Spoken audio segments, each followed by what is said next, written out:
Hi everyone, I'm Rome, youth leader, hospitality management student, vlogger, and content creator.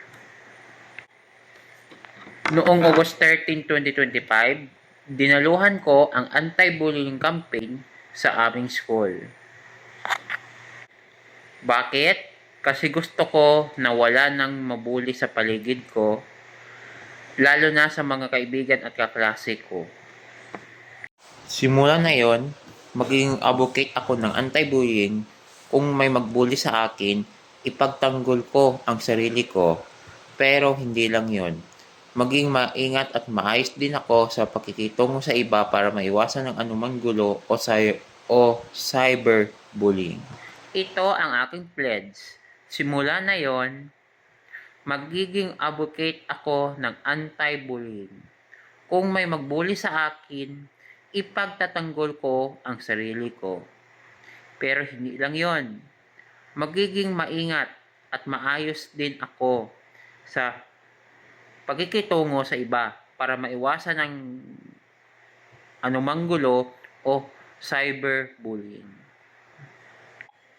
Isa pa, natutunan ko rin ang konsepto ng gatigaha, isang Korean word na ibig sabihin sa English ay let's go together. Para sa akin, ibig sabihin nito ay magkaisa tayo. Magtulungan at sumulong ng magkasama.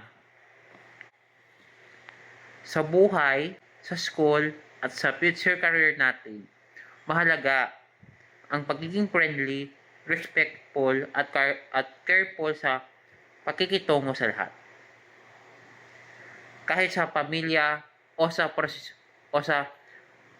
profesyon natin. Kaya mga kalab natin, tandaan natin, maging mabuti sa kapwa, ipagtanggol ang tama at huwag maging sanhi ng sakit o pang-aapi. Gatigaha, let's go together.